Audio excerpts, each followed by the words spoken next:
welcome to this deep dive. We're zeroing in on a really fascinating story of corporate evolution. The Hitachi Group's huge reshaping through M&A over, 2 decades? 2005 to 2025? That's right.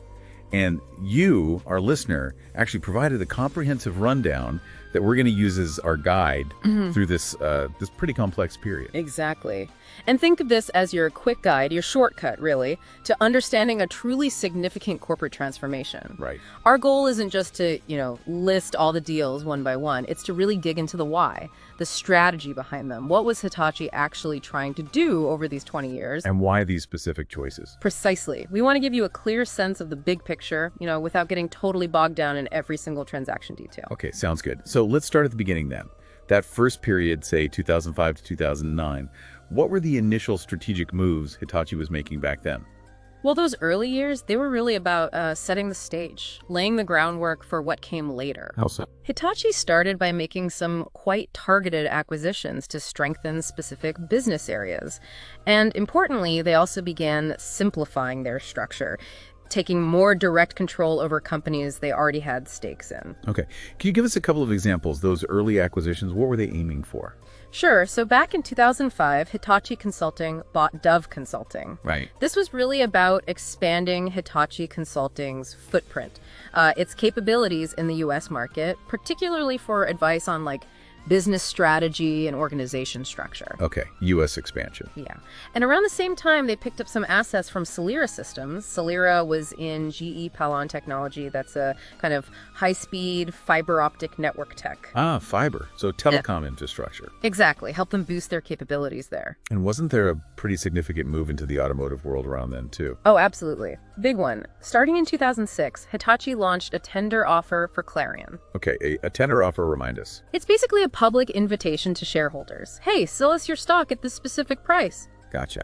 Hitachi already owned some of Clarion, car navigation and car audio systems, and they wanted a majority stake, over 50%. So taking control. Right. Their first offer was, I think, $230 per share, and they were ready to put down serious money, potentially $231.5 billion just to clear that 50% hurdle. Maybe even more if they went for the full 100%. Wow. And interestingly, while they did get control, Clarion actually stayed partly listed on the stock market for quite a while, until 2019, in fact. Huh? Okay. So alongside bringing companies in, it sounds like they were also tidying up their existing structure. Consolidating. Precisely. That was a big theme. In 2006, you saw the Hitachi-GE nuclear energy joint venture formed. Right, with GE. And then between maybe 2007 and 2009, Hitachi really went hard on taking full ownership of several subsidiaries that were already listed. Which ones? Companies like Hitachi Software Engineering, Hitachi Information Systems, Hitachi Systems and Services, Hitachi Plant Technologies, and Hitachi Maxell too. And how did they do that? More tender offers. Yeah, tender offers were part of it, but also share swaps, where they basically swapped Hitachi shares for the subsidiary shares. Okay. The whole point was to streamline things, make decisions faster, integrate these businesses much more closely. Makes sense. More control, better integration. Were they also looking at maybe getting into new areas or getting out of some existing ones during this time? Yes, definitely both. We saw targeted tender offers to up their stakes in Hitachi Koki, that's power tools, and Hitachi Kokusai Electric, which was in telecom and semiconductor equipment. Right. Both of those became fully controlled subsidiaries by 2009. But you mentioned earlier they didn't necessarily keep them long term. Exactly. It's a good point. Both were later divested. Yeah. Which just shows how the long-term vision kept evolving, Right. And on the exit side, they pulled out of consumer PCs by 2007, just decided it wasn't core for future growth. Probably a good call. And they sold their small precision motor business to Nidec. So yeah, moves away from businesses that were either super competitive, low margin, or just didn't fit the future strategy. And a key step in automotive wasn't actually buying something new, but separating out part of their existing business. Is that right? Spot on. In 2009, they carved out their automotive components division into a separate company, Hitachi Automotive Systems. Well, why do that? Well, it was strategic. It basically set the stage for more consolidation in the auto supply chain later on, paving the way for what eventually became Hitachi Astemo. By creating this focused entity, they could position it better for future partnerships and deals. Okay, so if we look at that whole 2005-2009 period, what's the big takeaway, the main theme?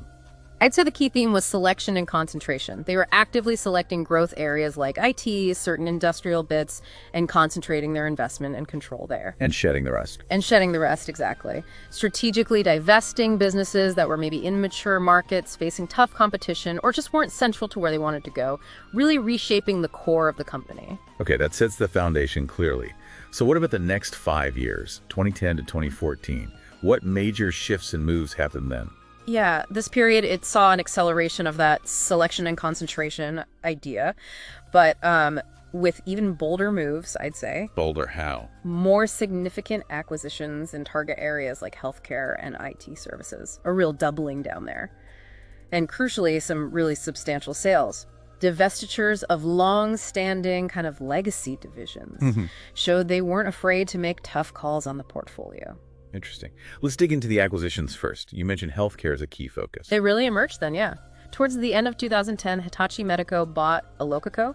They specialized in diagnostic ultrasound. Another tender offer. Yep, another tender offer. Cost around $25.6 billion, and that created Hitachi Eloco Medical. So strengthening their medtech position. Significantly. It lined up perfectly with the growing global demand for better diagnostics. A clear strategic bet on healthcare. And on the IT services side, you said they were building offshore capabilities, expanding globally? Precisely. Late 2010 again, they bought Sierra Atlantic, US-based IT consulting firm, but critically, it had big offshore development centers in India and China. Ah, cost-effective delivery. Exactly. The idea was to give Hitachi Consulting a much larger, more efficient offshore capability. They saw this as essential for their big social innovation push. Social innovation, that was about using IT for societal challenges, right? That's the one. Leveraging IT for solutions in energy, transport, healthcare, etc. Sierra Atlantic fit right into that. Now, you mentioned some really significant divestitures. Selling their hard disk drive business, HGST, that feels huge. Oh, it was massive. Absolutely pivotal. In 2011, they announced the sale of Hitachi Global Storage Technologies to Western Digital. How much for? About $4.3 billion in cash and stock. It was their biggest sale ever at that point. They got $3.5 billion in cash, plus became a big shareholder in Western Digital, around 10% stake, actually their largest shareholder for a time. Wow. Why sell such a big piece? The thinking was pretty clear. The hard drive market was super volatile, ups and downs, and the profit margins weren't great. Hitachi wanted to sharpen its focus on infrastructure, energy, IT areas they saw as having better long-term growth. So a major strategic pivot away from core hardware components. Exactly that. A really big statement. So did they keep building in IT after that sale? Oh, yeah, definitely. They continued to strategically build out their IT and cloud offerings. In 2011, Hitachi Data Systems, HDS, bought Blue Arc Corp. They did high-performance network storage, reported cost around $600 million. Okay. And they also bought Shodan Data Systems in South Africa, expanding their IT services footprint in emerging markets. And this was all feeding into? It was all part of building the foundation for what later became their Lumada platform, their big push into the Internet of Things, IoT, providing data-driven industrial solutions. Got it. And they also had some struggling businesses to deal with, right? Like their LCD display unit. Yeah, Hitachi Displays was having a rough time. Very competitive market. So in 2012, they agreed to merge it with Sony's and Toshiba's LCD operations, creating Japan Display Bank, or JDI. It was actually backed by a Japanese state fund. So for Hitachi, that was effectively an exit. Pretty much. It let them get out of the highly competitive, often low-margin commodity display business, freed up resources for other things. Interesting. So lots of sales and restructuring, but they also made a big buy in energy. Nuclear power in the UK. No, right. Kind of against the grain of selling, but strategic.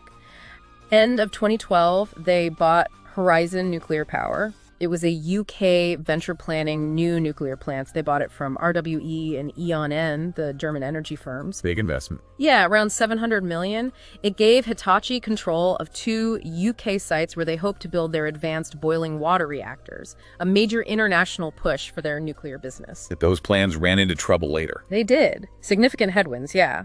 The projects were eventually suspended. Still a bold move at the time. And the portfolio reshaping just kept going through 2013, 2014. Absolutely. In 2013, Hitachi Plant Technologies, which they'd spun out earlier, was actually absorbed back into the parent company, probably for better integration efficiency. Also in 2013, they relisted Hitachi Maxell on the Tokyo Stock Exchange. took their ownership way down from 100% to about 30%, signaled more independence from Excel. Right, they reduced it even further later, didn't they? They did, yeah. Down to about 15% by 2017.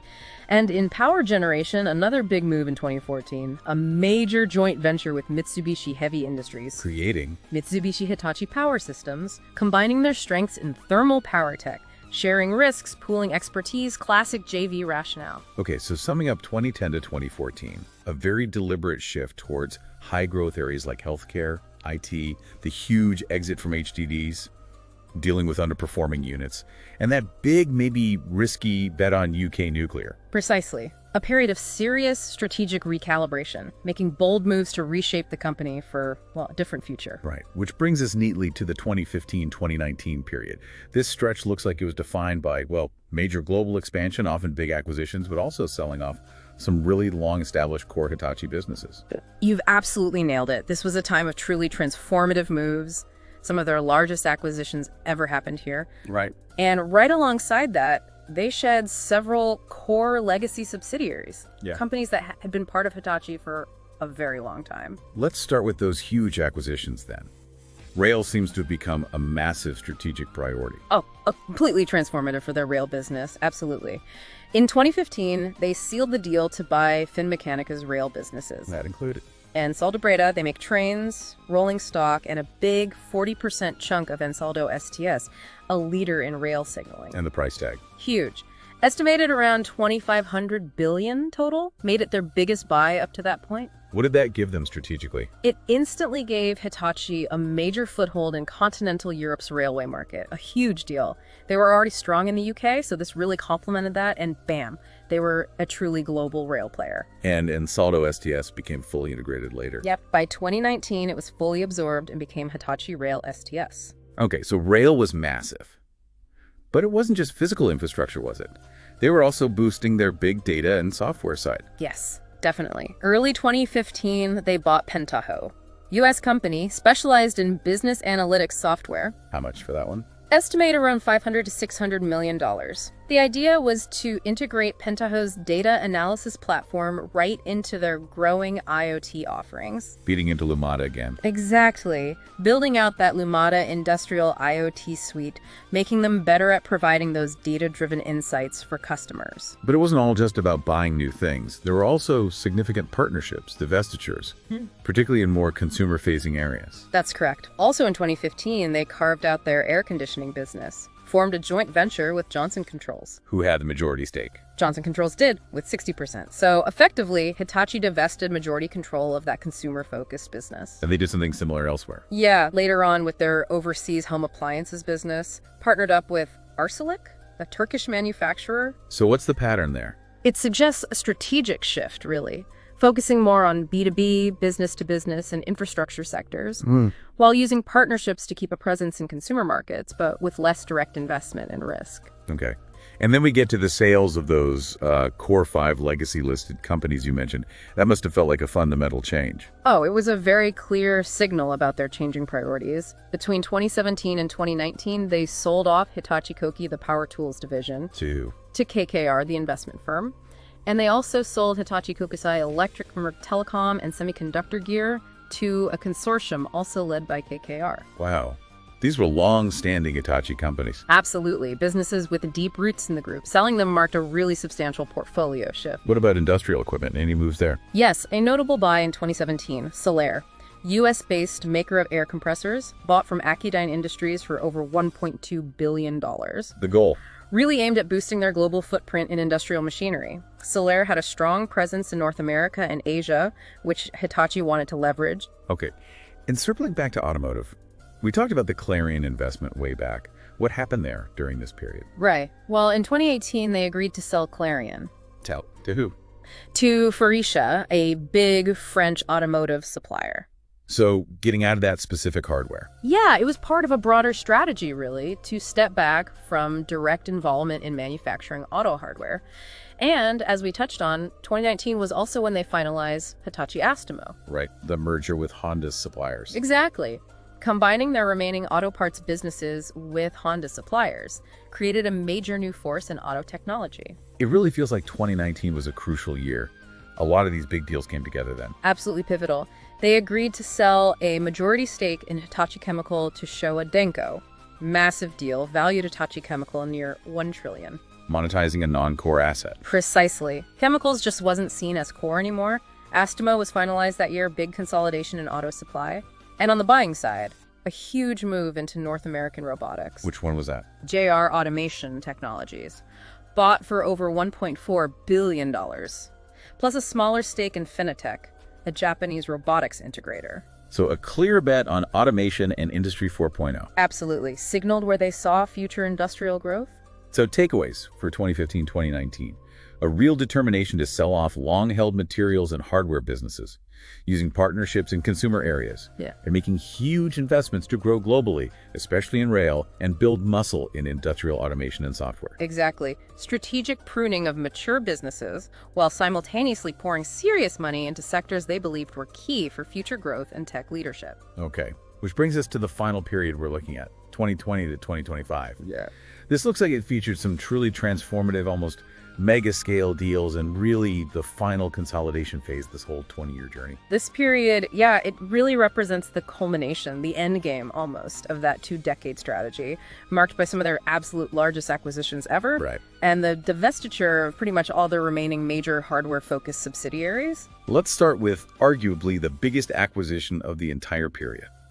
Buying most of ABB's power grids division. Monumental deal, just fundamentally reshaped Hitachi's energy business. Yeah. In 2020, they finalized buying 80.1% of ABB's power grids. Enterprise value around $11 billion. Creating Hitachi ABB Power Grids, later rebranded just Hitachi Energy. This instantly made them a massive global leader in power transmission infrastructure. Huge. And they eventually bought the rest. They did. Exercised their option in 2022 to acquire the remaining 19.9%. Made it wholly owned, a massive strategic bet on the future of energy grids, electrification, renewables integration, all of that. Just huge scale. We also saw some significant internal consolidation around this time too, didn't we? Tidying up. Yes, early 2020, they moved to take full ownership of Hitachi High Technologies. Another tender offer. Renamed it Hitachi High Tech. The thinking there. Streamline governance, basically, allow for a more integrated approach across their advanced industrial and scientific equipment businesses, and leverage their strengths in things like advanced analytics, chip fabrication tools, integrate it all better.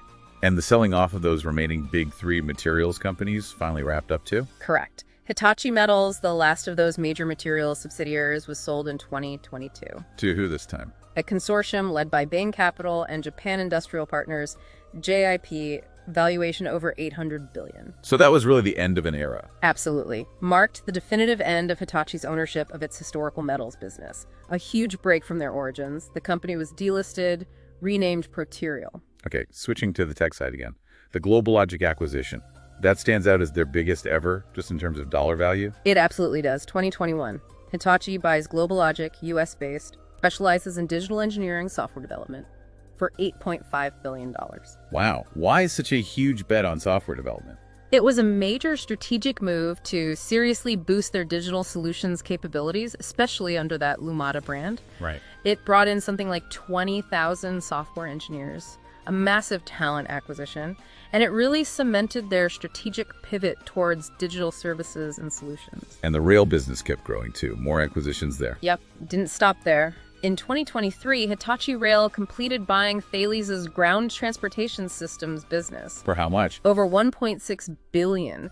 This really beefed up their portfolio in urban rail, signaling tech, cemented them as one of the absolute top global players in rail. We also saw some moves to sort of rationalize their holdings in finance and construction. That's right. Hitachi Capital merged with Mitsubishi UFJ Lease, forming Mitsubishi HC Capital. Hitachi's stake went down significantly. Okay. And similarly, they sold a big 26% stake in Hitachi Construction Machinery, again to a consortium with Itochu and JIP. That meant Hitachi no longer had control, and the business was deconsolidated from their books. Getting more focused. And finally, logistics. They exited that too. Pretty much. In 2023, they sold a 40% stake in Hitachi Transport System to KKR, the investment firm, which then took the company private. Did Hitachi keep any connection? They kept a small 10% stake, said it was for strategic partnership purposes, but effectively marked their exit from logistics as a core-owned business. The company got renamed Logisteed. So, wow. As we kind of land here around 2025, it's crystal clear. Hitachi has gone through an absolutely profound transformation. Indeed. Over these 2 decades, Hitachi has fundamentally reinvented itself. It's gone from being this highly diversified conglomerate, strong roots in manufacturing, Right, the classic image. to being a much more focused global leader, really centered on those interconnected fields, social infrastructure, IT, and energy. They systematically sold off businesses in more cyclical manufacturing areas. Like metals, chemicals, hard drives. Exactly. And proactively bought companies in high-growth areas like digital services, power grids, rail systems, software engineering. Looking back at this whole 20-year sweep, the sheer scale, the number of deals, but also the strategic determination behind it, all the buying, the selling, the joint ventures, it's really remarkable. It is. And for you, our listener, who wanted that concise understanding of this complex evolution, I really hope this deep dive has given you some valuable insights, not just the what, but the why behind these moves, and Hitachi's overall strategic direction. Absolutely. Understanding this history, even at this level, gives you much richer context for where Hitachi stands today as this major global tech and infrastructure provider, and it maybe gives some clues about where they might go next. So maybe a final thought for you to chew on as you reflect on all this. Consider the broader implications of such huge, long-term corporate restructuring. What does this specific journey, Hitachi's journey, tell us about how global industries themselves are evolving? Yeah, and the critical, sometimes painful strategic choices companies face, trying to adapt to this incredibly fast-changing world. Right. It makes you think about other big corporations, maybe going through similar transformations right now. What factors, what decisions might ultimately spell success or failure as they navigate these kinds of profound shifts? Definitely food for thought. Thanks for joining us for this deep dive.